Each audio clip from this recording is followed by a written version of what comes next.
First come, first serve on the targets, right? It doesn't matter. You'll never find him. Now go back to the underworld where you belong.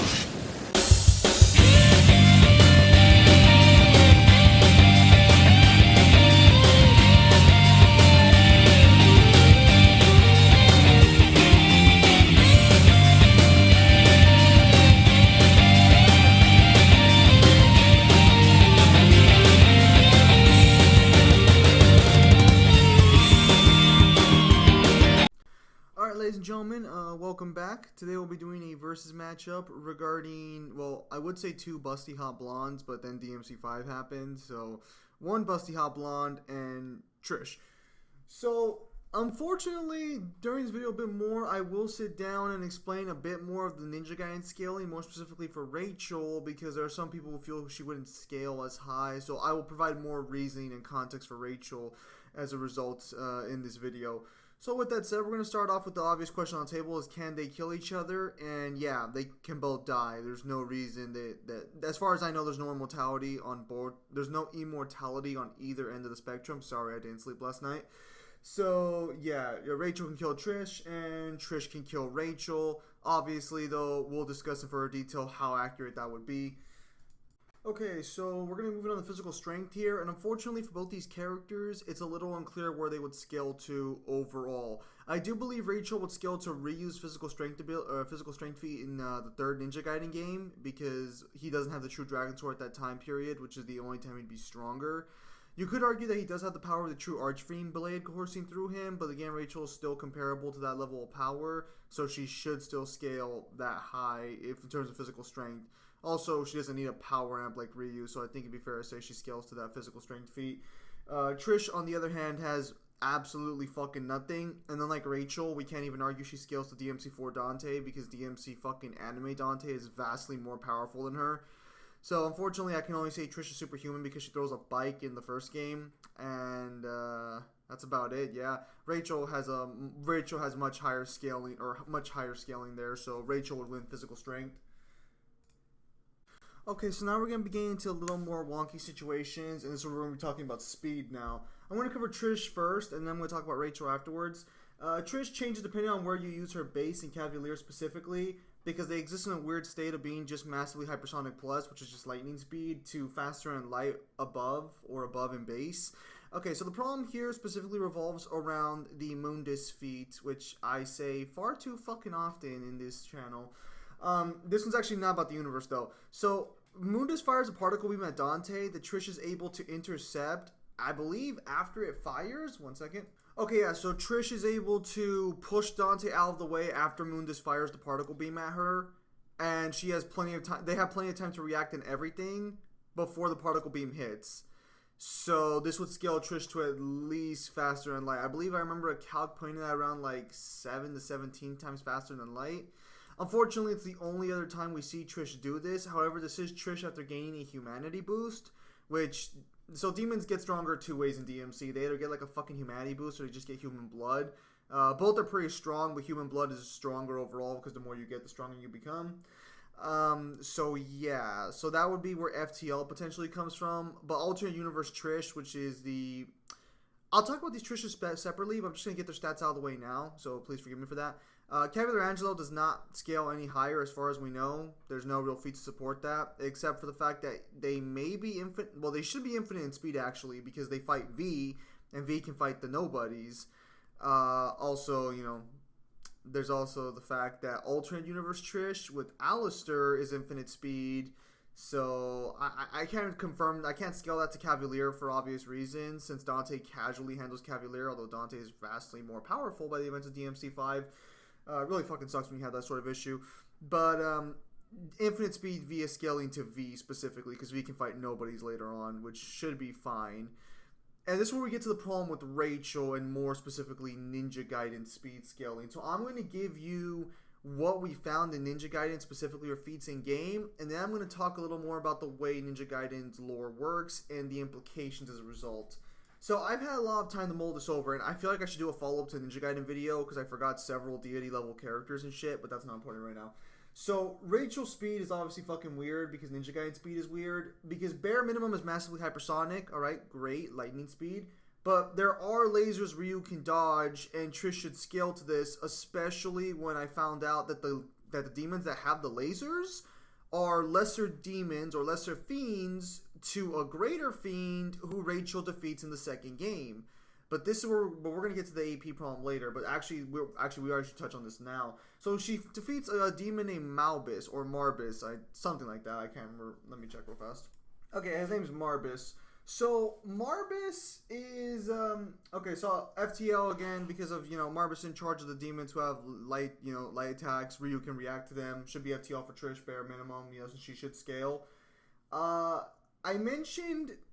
Okay, so here's we gotta get into fucking more details. Okay, so the god of Ninja Gaiden, who most of the characters end up scaling to via deity level and shit like that, he existed outside of time, which means at a bare minimum he has to have infinite speed.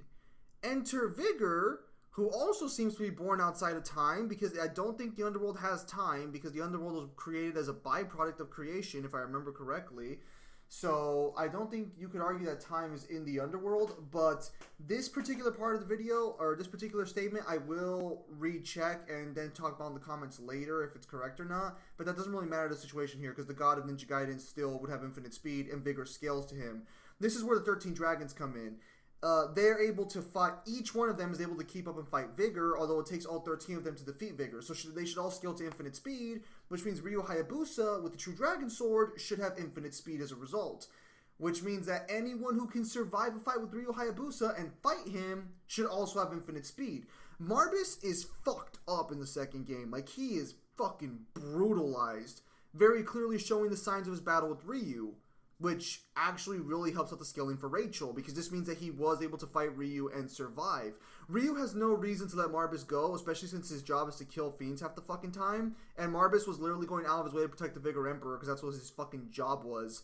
So the fact that he could keep up with Ryu Hayabusa, survive a fight with him, even if he couldn't win, he would still scale the Ryu Hayabusa by default with the True Dragon Sword, which, since Rachel hands him his ass on a platter in the second game, scales to Rachel, which means that Rachel should scale to infinite speed.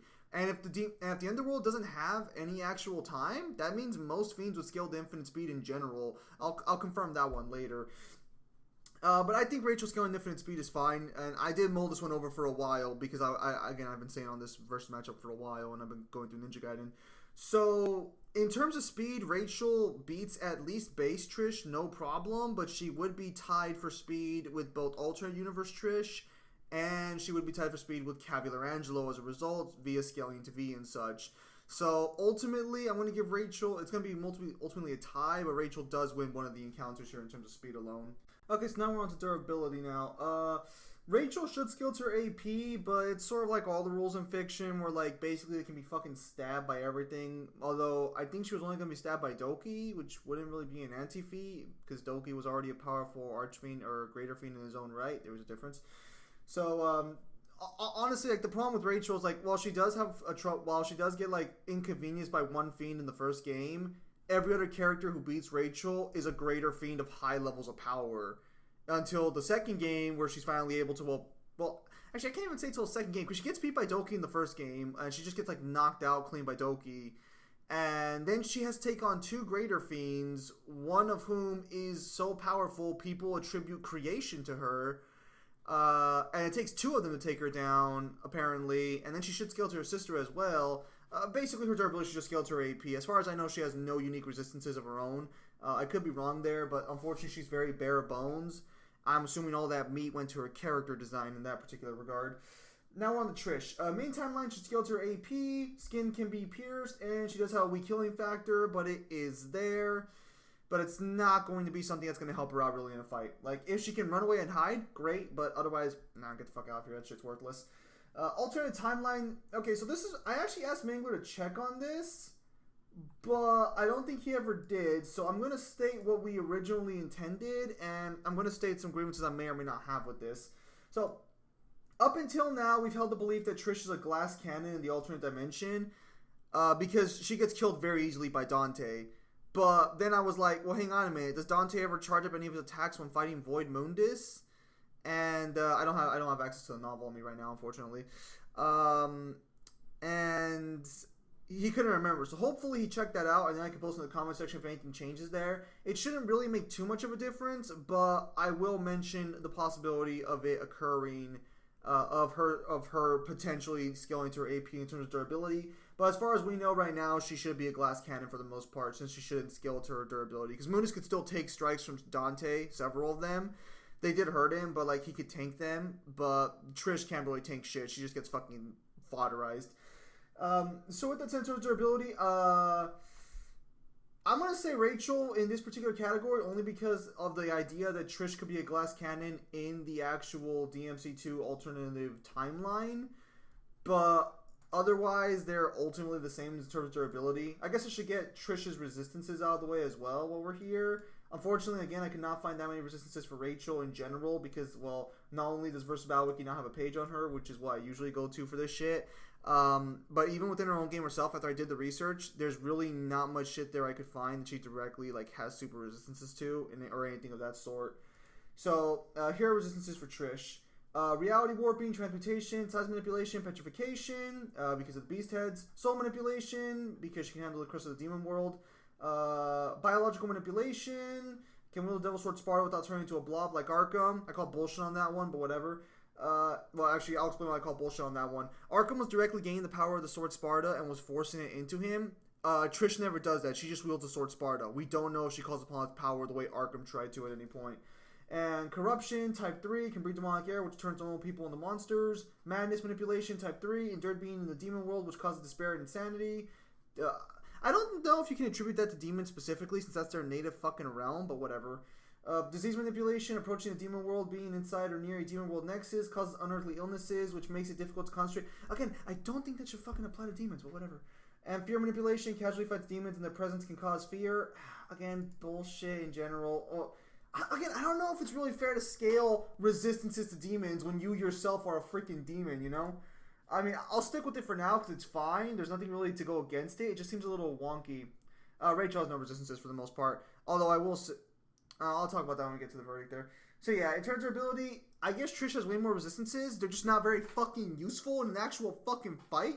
Or at the very least, they're not useful against someone who can just walk up to you and beat the shit out of you. That's a lot of good resistances. But I didn't see these hands in there, so I guess you're fucked. Ultimately, like in terms of like conventional means or normal means of durability and resistance, like I'll give it to Trish because she has more resistances, but ultimately it's not going to matter for this fight. Alright, so moving on to the raw power section. Okay, so raw power is going to be a very different story here. I'm going to start off with Trish because that's a bit easier to work with. But I will mention different arguments for Trish specifically at the end of the video as well. Just keep that in mind. Okay, Trish. Main timeline should be multi-solar system level, bare minimum. Because even if you want to argue that Nightmare is universal, since Versus Battle Wiki and now by extension even people like Cyber are now supporting the idea of Mundus' generals being universal, and even though Mangler supports the idea that Mundus' generals should scale, or Trish should scale the Mundus' generals, I completely disagree with that notion. Because fucking Trish could not do shit to a DMC1 Dante prior to Alistair. He was already proven to be way more powerful than her. And even the weakest of Mundus' generals in the form of fucking Phantom could survive fights with Dante with the Alistair. And if the Alistair amp is anything like it is in the alternate timeline, that's a fucking insane amp of power that generals can fight and Trish herself can't. At every point, Trish is shown to be vastly weaker even before getting the fucking sword. Or even before Dante gets sword. So I don't think scaling her to the actual generals would be fair game. I do believe during the events of DMC4, you could argue she scales at bare minimum to the Gate Guardians, but she's not all that powerful in the verse as a whole, in my personal opinion. So I think solar system level or multi-system level is a fine place to put her. Cavular Angelo should be higher, but we don't really know how higher because we have an undisclosed amount. We can't even really scale Cavular Angelo to the other characters because Malphus seems to be more powerful, and even King Cerberus would most likely be more powerful as well. Cavular Angelo is able to survive a fight with V, but unless Visions of V confirms how that fight went down, we have no clue how that fight went down at all. I will mention for the record though, if Cavular Angelo does scale to Nightmare, that should inherently, especially an Unawakened Nightmare, that should scale her into Infinite 4D, because the demon world is stated to be infinite in nature, and it does have several spacetimes within it of varying size as far as we know, and Nightmare can destroy that. So it would be infinite 4D, which would scale higher than base 2C, bare minimum, since again it's infinite 4-dimensional nature. 2C or universe level plus, low 2C or universe level plus, I believe. Actually, hang on. I believe alternate universe Trish would scale to Unawakened Nightmare at a bare minimum in terms of AP. Again, whether or not durability is up in the air. But because she's able to fight with DMC2 Dante and actually be a threat to him, that would allow her to scale to that level of power pretty easily. And this is where, unfortunately, when we get to Rachel, and this is where Rachel ultimately will lose the AP stomp a little bit here, because Rachel at a bare minimum would be low 2C if she does scale the True Dragon Sword Ryu. We cannot, as far as I remember, there's no statement confirming the Ninja Gaiden universe or the underworld is infinite in nature. If any of those two statements exist, Rachel could scale to like Unawakened Nightmare, because even if she doesn't scale to the God tiers of Ninja Gaiden specifically, Ryu Hayabusa the True Dragon Sword should scale to those levels of power, and Rachel should scale to him along with Malbus. So that would put her at that area. It's a little weird too as well, because if the underworld is confirmed to be infinite in size, that would be above base 2C as well, because the fact of the matter is that the god of Ninja Gaiden created these things as a byproduct of creating the universe and all of reality within it. All the concepts and everything this god created as a whole from nothing. Even then, he is able to create. The byproduct of his creation is able to create a universal plus level being that's able to fight him in power. So again, I feel like above baseline 2C for the god tiers. Whether or not you want to say baseline for Rachel and like the other people who can fight them is a little up in the air here. Unfortunately, when you don't get exact numbers, you have to make estimations based on this one.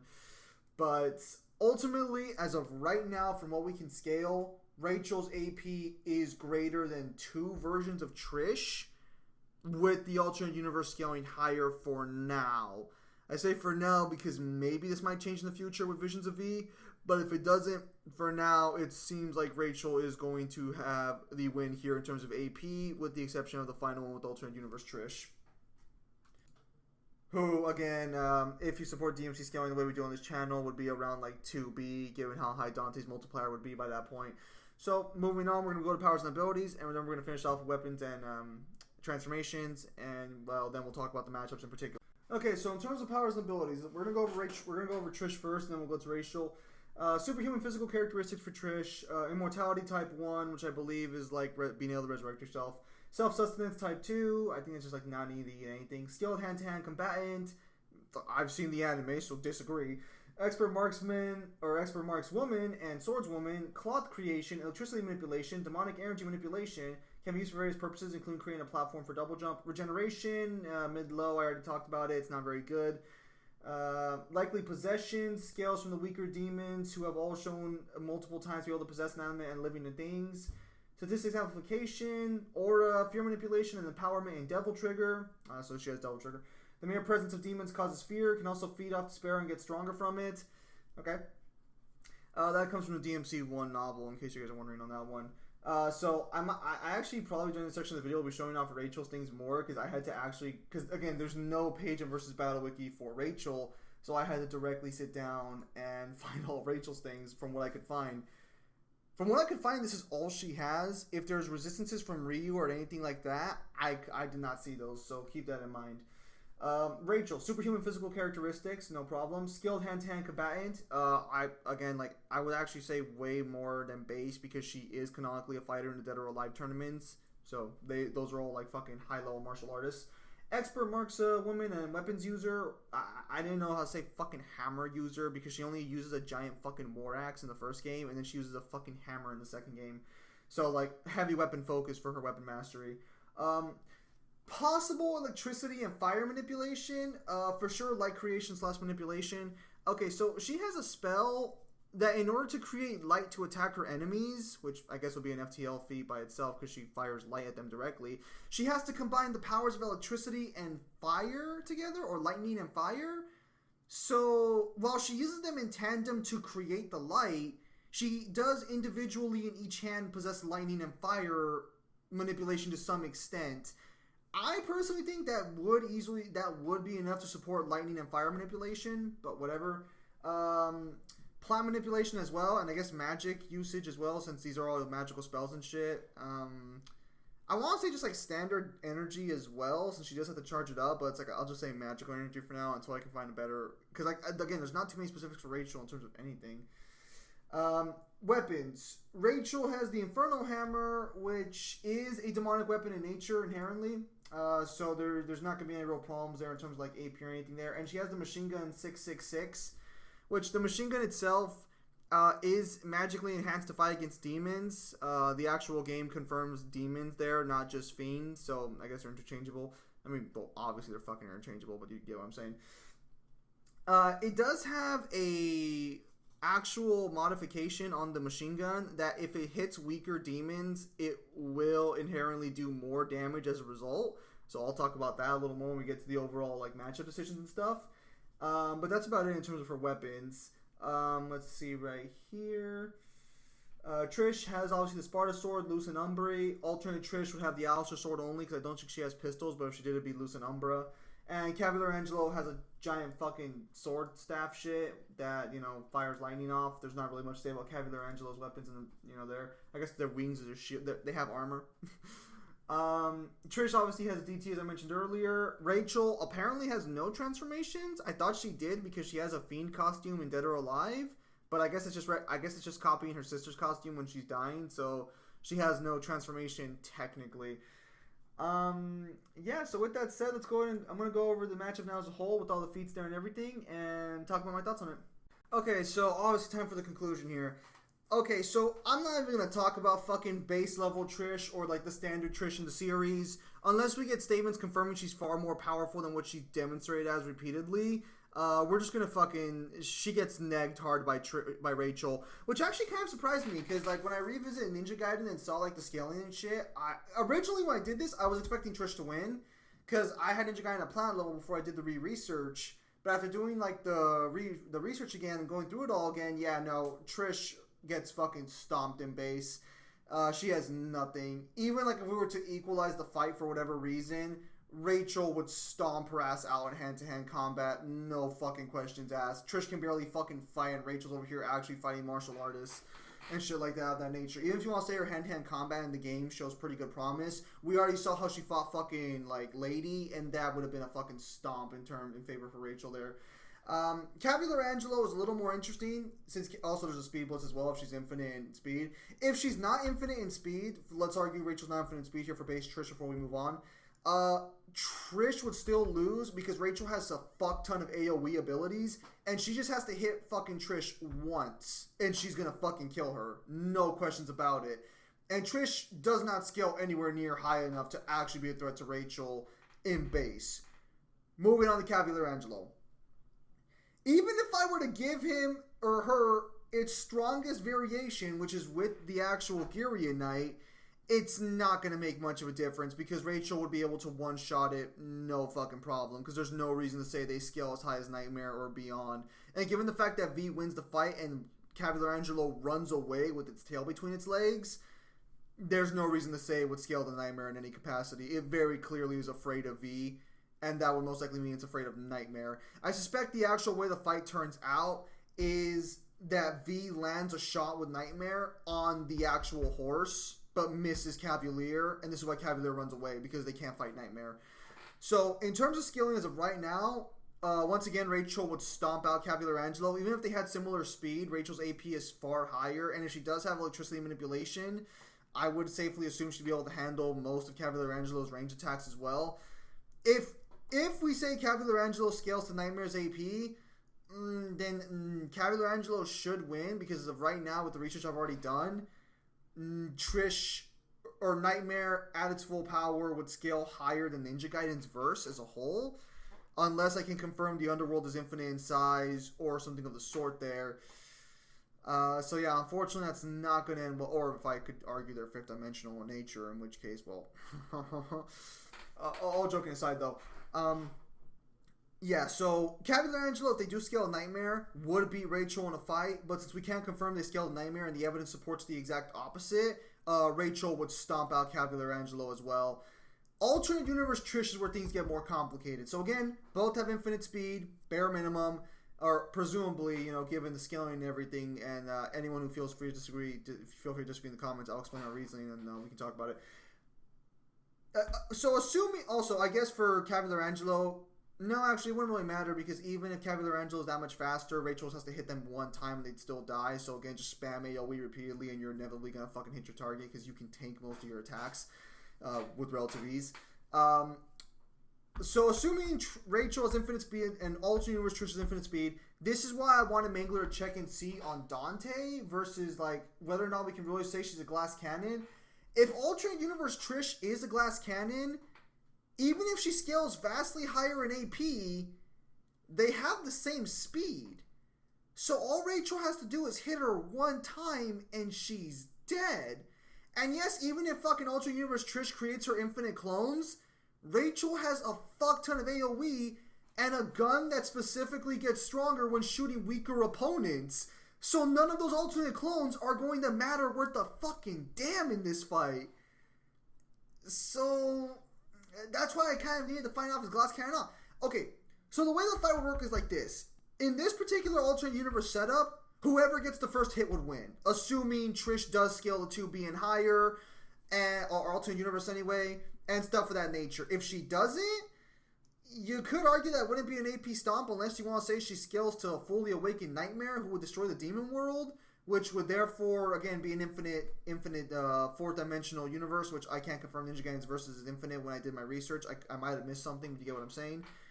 So it's really going to be who hits who first for the alternate universe, assuming she's glass cannon. If she does scale to her own AP or scales to Dante's AP, alternate universe Trish stomps Rachel. No question about it. Even if you want to say she only scales to Nightmare, that's still infinite fourth dimension, which is still greater than what Rachel would be put at, or the Ninja Gaiden versus as a whole. Watch, like, after someone be like, actually, the Underworld is actually infinite here, and then this one's infinite here as well. If that's the case, I'll make a quick follow-up video to this explain where the matchup would change. But if she has glass cannon, it's really up to who you think can hit the first. And honestly, Rachel has a lot more AoE and wide burst damage than Trish does. All Trish has is the sword and straight attack. So if they're both infinite in speed, I would have to say fucking Rachel would win against alternate universe Trish too, assuming they're glass cannon, even if their AP is far greater. Because if they scale to the same speed, it's whoever hits who first is going to win the fight. And let's say Rachel just pops out an AoE strike. Well, Rachel's kind of... Well, not Rachel. Fucking Rachel pulls out the AoE. I'm fucking interchanging them because they're both fucking blonde, I guess. Again, no sleep last night. So basically, this is the way it is. The first two matchups, unless we can confirm Cavilar Angelo scales to Nightmare, which the evidence seems to point against it, Cavilar Angelo loses, as does normal Trish. No questions about it. Even with infinite speed, because again, Rachel should scale to infinite speed, being able to fight Malbus. And if I can confirm that, like, if I can directly confirm, which I already basically did, but if I can just get the statement again to revisit that the Underworld was built as a byproduct of creation, that would mean the Underworld is most likely everyone in the Underworld is infinite speed, because it's most likely outside of time itself. More on that later. Well, more on that in a separate video or follow-up. But regarding... Now again, if you want to say Rachel doesn't scale to infinite speed, then fucking alternate universe Trish fucking destroys her, even if the AP, argument there, because she would be vastly faster regardless. But if they're both infinite in speed, I'm gonna have to say Rachel would probably win alternate universe Trish because she has more AoE options, and none of the other shit that Trish can bring to the table is going to help her. Yeah, she was able to keep up with Dante, but Dante again only fights with a fucking sword and a gun. So he doesn't exactly have a wide variety of AoE attacks or anything to use because he doesn't fucking fight like a fucking decent human being in terms of intelligence. So all Rachel would have to do is just spam her magic and she would fucking inevitably hit Rachel or hit Trish once and kill her. And she could probably keep Trish back with her gun and shit, all things considered. But again, if Trish does scale to her AP in terms of durability, she should be able to beat Rachel because her AP would be far higher. And for the sake of shits and giggles, again, saying she only scales to Nightmare, which is high to fucking infinite 4D, that would still give Trish the win AP-wise if she does scale. Again, alternate universe Trish wins in most scenarios unless she's a glass cannon. And if she is, you could argue for Rachel winning, and I would give the edge to Rachel because of Rachel's AoE attacks and such as a result. So with that said, for this versus matchup, as of right now, being as generous as possible, 2 wins for Rachel, 1 win for Trish. then that's the alternate universe being as generous as fuck. But honestly, I would probably give that to Rachel too if she has glass cannon. But since there's more questions there, well, I did the video assuming she's glass cannon, so we're gonna give the win to Rachel there because she has more AOE and she would scale to infinite speed. And none of those clones are gonna make a difference against Rachel. Not enough of a sense to like say like, oh well, Trish is just gonna swarm her repeatedly. Rachel's got fucking AOE attacks for days. If Dante had the AOE attacks Rachel did, those clones would have been jack shit to him. So, with that said, ladies and gentlemen, thank you guys for your time as always. Have a nice day. I'll see you guys on the next stream or video.